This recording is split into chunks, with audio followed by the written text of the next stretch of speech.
Amigos, sean todos bienvenidos a Cara a Cara. Mira, vamos a hablar de un tema muy importante y es el retorno seguro y gradual de nuestros estudiantes a las aulas de clases. El que lo sabemos, pero ¿cómo lo vamos a hacer?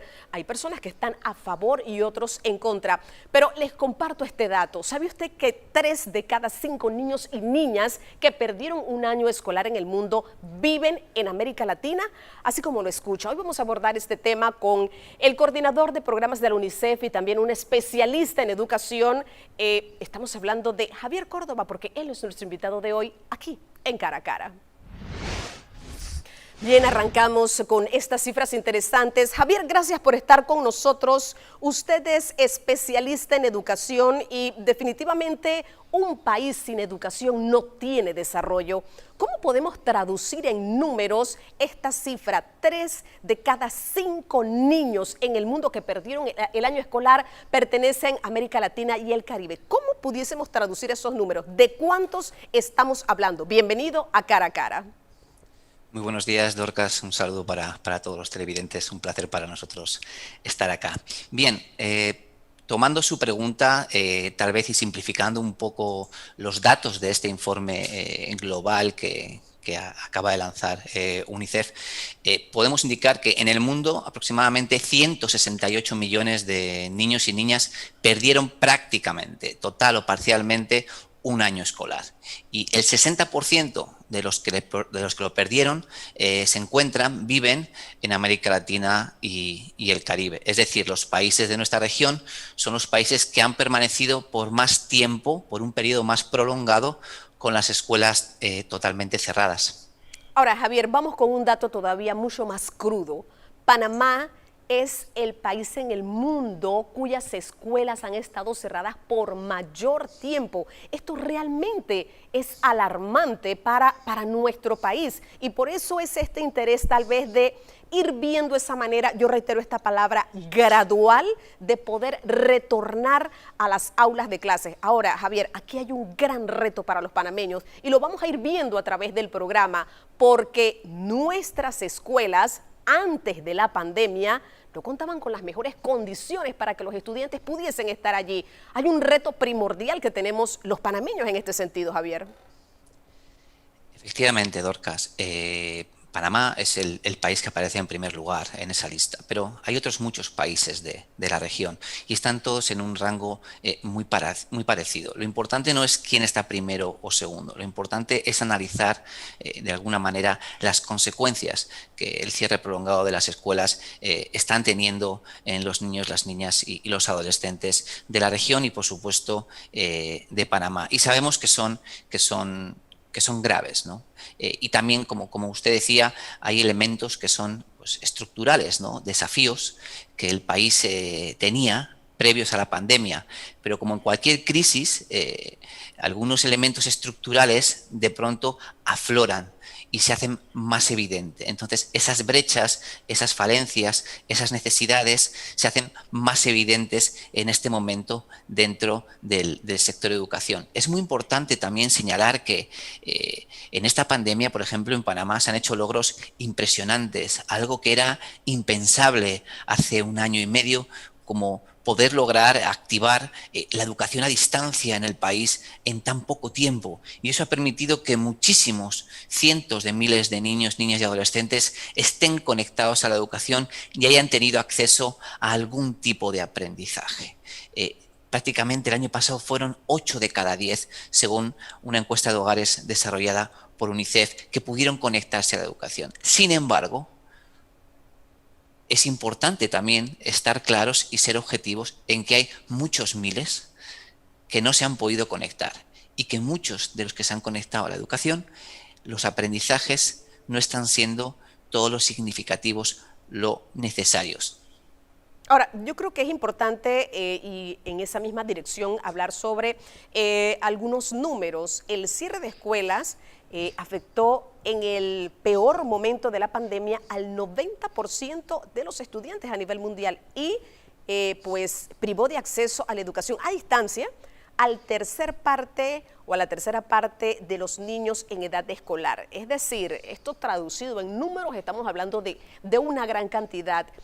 ¿Cuál es el principal temor, Javier? ¿Cuál es la experiencia de estas evaluaciones, de estos análisis que ustedes hacen? Porque mire, cuando comenzó la pandemia, había muchísimos padres de familias que decían que arranquen el año escolar, pero mi hijo no regresa a un aula de clase.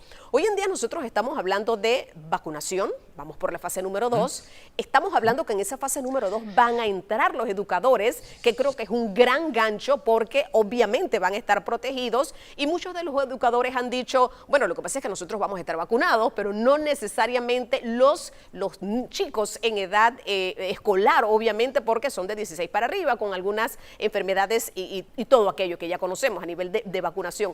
¿Cuál es ese principal obstáculo? Porque Javier, tal vez en el próximo bloque también vamos a hablar de la experiencia de otros países y cómo sí han podido retornar al aula de clases. Bueno, tal vez, Dorcas, señalar que los impactos, digamos, que tiene el cierre prolongado de escuelas, creemos que son ya conocidos por todos, pero muy brevemente y por recordarlos, ¿no? Hay una insuficiente calidad de los aprendizajes que en última instancia puede llevar a la exclusión educativa. Fíjate, Dorcas, que el año pasado, en los últimos años en promedio en Panamá, aproximadamente 14.000 estudiantes abandonaban, es decir, resultaban excluidos del sistema educativo. Las proyecciones para Panamá y para el mundo es que esta cifra puede aumentar significativamente, pudiendo ser a nivel mundial más de 24 millones de niños, niñas y adolescentes los que acaben siendo excluidos de la escuela, de la educación. Otro impacto muy importante que a todos nos preocupa y cada vez más a medida que la pandemia se extiende en el tiempo, que esta situación tan compleja se extiende en el tiempo, es el tema de la salud mental, por la escasa interacción con otros niños. La escuela es un espacio de socialización clave para la niñez y en ese sentido es importante que los niños tengan esa interacción entre pares para tener una salud mental adecuada. También la escuela juega un rol de ser un entorno protector y al tener las escuelas cerradas estamos viendo que muchos niños, muchas niñas quedan en desprotección o en una situación de mayor vulnerabilidad. Y por último, también el tema de la alimentación. Para muchos niños y niñas, para poder acceder a una nutrición adecuada, es importante el poder asistir presencialmente a la escuela. Por no hablar de otros impactos indirectos, como por ejemplo que podría aumentar el embarazo adolescente o el trabajo infantil, porque muchos de esos niños que dejan la escuela, al final en sus familias van a ser ocupados para otros menesteres, como por ejemplo trabajar, contribuir a la economía de la familia. Esos son algunos de los impactos, Dorcas. Y si quieres podemos hablar un poco de algunos de los obstáculos también. Claro que sí, y lo vamos a hacer cuando regresemos de la siguiente pausa comercial. Y mire, yo creo que nos tenemos que quedar aquí, porque dentro del informe que revisaba, sí hablaba sobre esta reapertura, regreso a clases, pero decía, garantizando que ese retorno sea realmente seguro y tomando como previsión elemental que no haya riesgo para los actores que están, llámese, por supuesto, estudiantes, docentes y todos los que componen ese proceso de enseñanza-aprendizaje. Y aquí es donde está el gran tema para Panamá y estoy seguro que el reto para muchos otros países que han emprendido esto. Ahora, dejo esta pregunta en el tintero. ¿Cuánto tiempo podría tomar cuando estamos hablando de gradual? 6 meses a lo mejor, es decir, luego de este primer trimestre serían 3 meses más, sería a final de año o ni siquiera vamos a esperar que termine este primer trimestre. Yo creo que estas son cosas importantes y cómo se va a hacer también. De esto, Javier, vamos a hablar cuando regresemos de la siguiente pausa comercial, un tema interesante pero que a todas luces tenemos que ver ya con luces largas en nuestro país. Vamos al cambio y ya retornamos con más.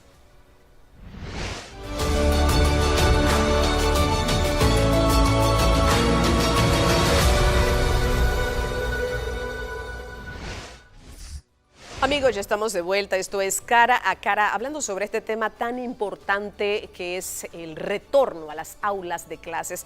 Javier, veíamos alrededor de 19 organizaciones que ya han dicho, bueno, esto se necesita, esto es puntual, tenemos que hacerlo de forma segura. Ahora, en esta evaluación sobre Panamá específicamente, ¿qué elementos, qué cosas se han visto, siendo el primer país que ha tenido el mayor tiempo o periodo fuera de un aula de clases, pero qué cosas puntuales se han visto específicamente sobre Panamá que creo que tenemos que poner allí en la mesa o en el tapete?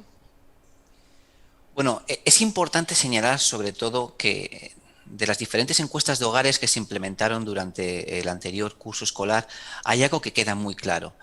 Hubo muchísimos niños, como mencionaba antes, que pudieron acceder a la educación a distancia. También queda muy claro que hay una brecha enorme entre los diferentes niveles socioeconómicos. Los niveles socioeconómicos más altos, por ejemplo, pudieron acceder a mejores plataformas virtuales de educación, mientras que los niveles económicos más bajos tuvieron que conformarse, por así decirlo, por usar el WhatsApp o acceder a través de la educación por televisión, radio, etcétera. Que por otro lado es un gran esfuerzo y es muy importante lo que se ha hecho desde el Ministerio de Educación y hay que aplaudirlo, como mencionaba antes, pero a todas luces resulta insuficiente. Ahora, el tema de cuándo podría ser ese retorno, porque Javier, nosotros tenemos, en honor a la verdad y conociendo la realidad de Panamá, decir que antes de la pandemia, aquí hay escuelas en la misma urbe que no tienen agua, escuelas con una infraestructura en pésimo estado. Es decir, solamente con mencionar estas dos cosas nos preguntamos cómo van a ser, aparte de salones, obviamente copados de estudiantes. Aquí estamos hablando de distanciamiento. Yo solamente de imaginarme ver a nuestro país en cada colegio, centro educativo, con un gel alcoholado, ya sería una gran ganancia. Y todo esto hay que garantizárselo a los chicos que van a esa aula de clases. Tal vez el tema de las escuelas particulares sea un poco más diferente, accesible, con todas estas medidas de bioseguridad, pero me refiero a la escuela oficial, porque aquí definitivamente no habría que haber o que hacer una distinción. Se torna complejo, Javier, se torna muy complejo, y estoy segura que esta condición de Panamá se ha podido reflejar también en otros países que lo han hecho, que han iniciado, y que los chicos sí están en la escuela. ¿Cómo hacerlo entonces? ¿En qué tiempo específicamente?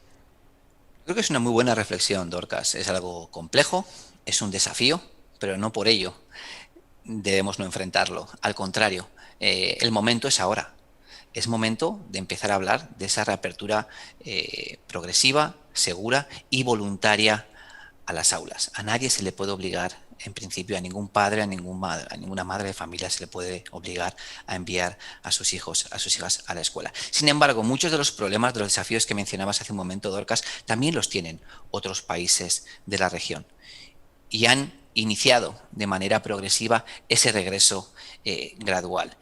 Me gustaría, ahora que vamos a hablar específicamente del tema de la reapertura de escuelas, hablar un poquito del tema de contagios, porque creo que es muy importante desmitificar algunos temas que se han venido diciendo. Por ejemplo, al inicio de la pandemia se decía que los niños y las niñas eran súper contagiadores. ¿Ya? Durante mucho tiempo, muy prolongado, los niños y niñas no podían salir a la calle, no podían interactuar porque eran súper contagiadores. Bueno, la evidencia científica en todos estos meses, hasta la fecha, indica que eso no es así. Los niños no contagian más que los adultos. En particular, los niños normalmente se contagian de los adultos. Son los adultos los que contagian a los niños. Es decir, no hay riesgo cero. No se está diciendo que los niños no se contagian, pero no son esos supercontagiadores que se decía antes. También la evidencia que existe hasta el momento, les invito también a visitar la página web de UNICEF a nivel global y de UNICEF en Panamá, donde van a poder encontrar recopilaciones de todos los estudios científicos que se han hecho hasta la fecha. Indican, por ejemplo, que el nivel de contagios en las escuelas de los países que han abierto no es mayor al de cualquier otro contexto. Es decir, las escuelas no están jugando hasta el momento, de lo que se sabe, un rol determinante en términos de expansión de cualquier contagio. Por lo tanto, una institución educativa, por ejemplo, que tiene una ventilación adecuada, que logra tener grupos reducidos, que logra implementar otras medidas de bioseguridad como que todos los niños lleven mascarilla, que puedan tener lavado de mano, que el ingreso y la salida de clases sea escalonada.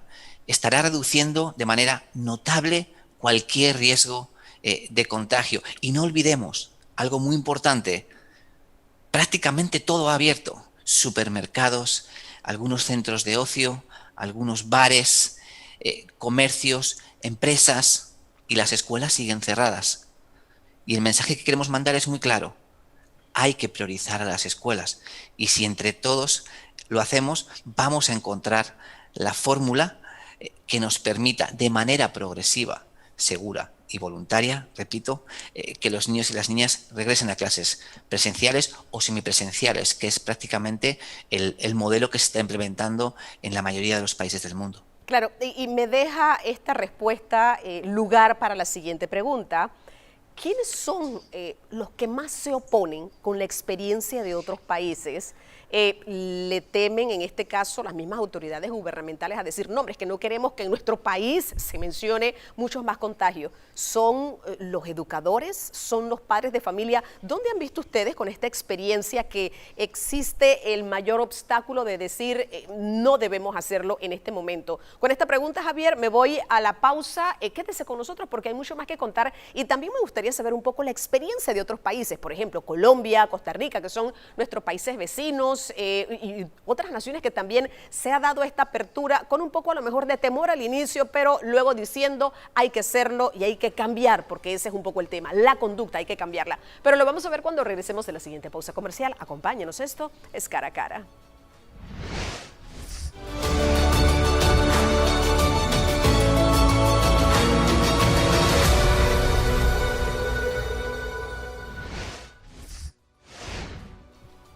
Amigos, ya estamos de vuelta. Esto es Cara a Cara, conversando sobre este tema tan importante, ese reto grande que tenemos los panameños de retornar al aula de clases. Y yo le preguntaba a Javier, oiga, que no me respondió, ¿en qué tiempo más o menos pudiera darse este retorno a clase? Porque muchas personas se asustan y dicen, en 15 días esto está serio.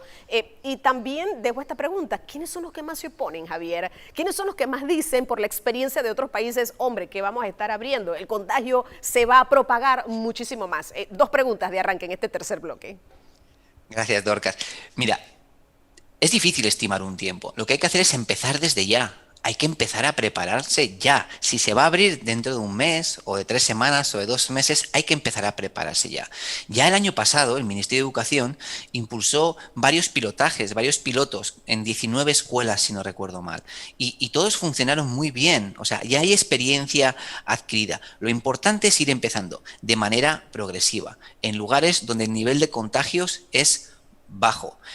Se podría empezar, por ejemplo, con los grados inferiores, que son los que la evidencia nos demuestra que hay menor nivel de transmisión del virus, de contagio entre ellos. Se podría empezar, por ejemplo, en zonas rurales.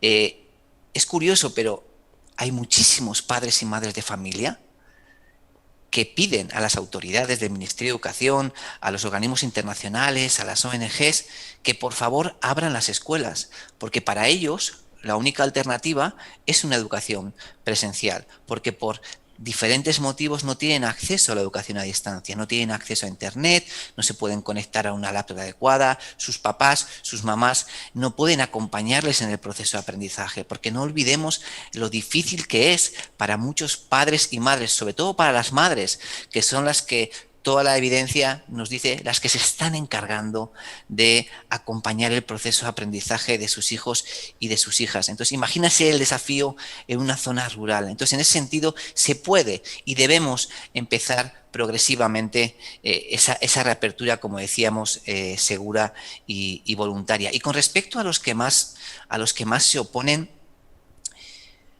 es normal que diferentes sectores de la población tengan miedo.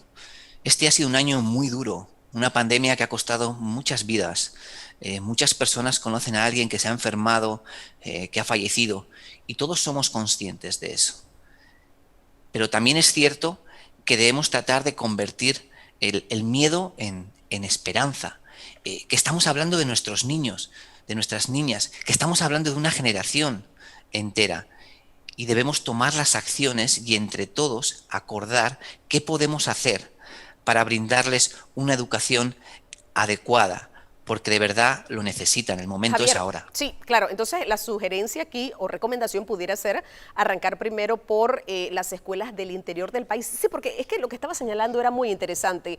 Los estudiantes que más se han afectado son los de áreas de difícil acceso, donde no hay acceso a conectividad, donde las guías no llegan y por supuesto no hay esa gran cantidad de estudiantes porque por lo general son escuelas multigrados, 15, 10, 20 estudiantes y luego entonces de ese reto superado venir a la capital. Es así como se ha estado haciendo también en otros países, porque la experiencia de otros países también es muy válida. Al inicio muchos países quisieron reabrir las escuelas y apenas abrían las escuelas, inmediatamente se aumentaba el nivel de contagios. Pero ¿sería esa la estrategia? Interior del país primero, luego en la capital, ir viendo esa experiencia, ir ajustando cosas y entonces que se diera esta reapertura gradual.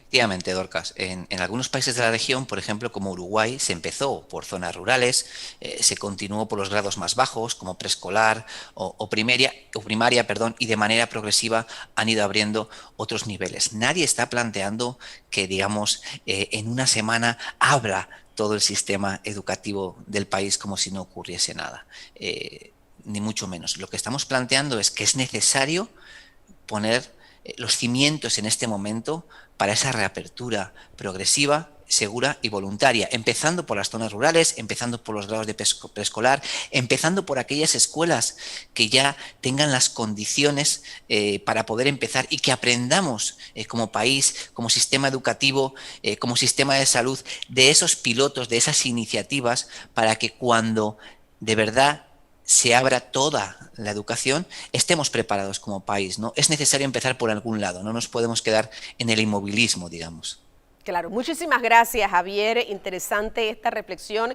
Y yo reitero lo que decía al inicio del programa, el que lo sabemos, no podemos quedarnos, porque eso es así, con nuestros niños, nuestras niñas, nuestros adolescentes en casa. Obviamente no se puede. Hay un proceso ya de vacunación que inició en Panamá, que está viento en popa, podemos decirlo en este momento, con cifras muy puntuales, pero ese retorno gradual hay que pensarlo muy bien. Hay que utilizar estrategias, hay que utilizar métodos para que todos los actores regresen a esa aula de clase de forma segura, de forma gradual, por supuesto, ya lo decía Javier, no va a ser la próxima semana de repente, pero sí pues con un nivel de compromiso de todas las partes. Yo creo que esto es importante. Nuestros niños han sido uno de los más afectados con este tema de pandemias por el confinamiento que han tenido casi por un año en nuestro país. Así que, bueno, definitivamente muy importante. Un mensaje muy breve y final, Javier, que quisiera dejar a nuestra teleaudiencia.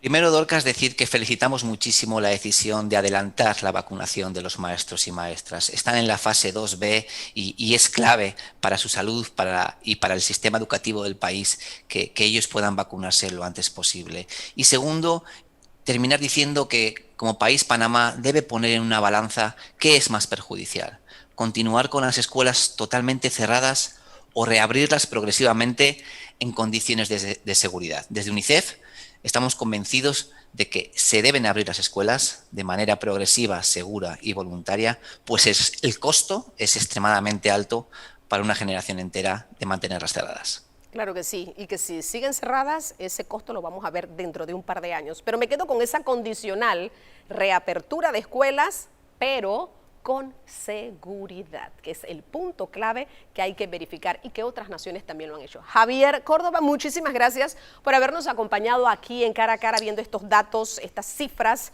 un poco alarmantes, pero también la esperanza de saber que poco a poco podemos ir retornando a esa normalidad. Y por supuesto el tema educación es básico, es esencial y es lo que hace la diferencia en una nación. Muchísimas gracias por acompañarnos aquí en Cara a Cara.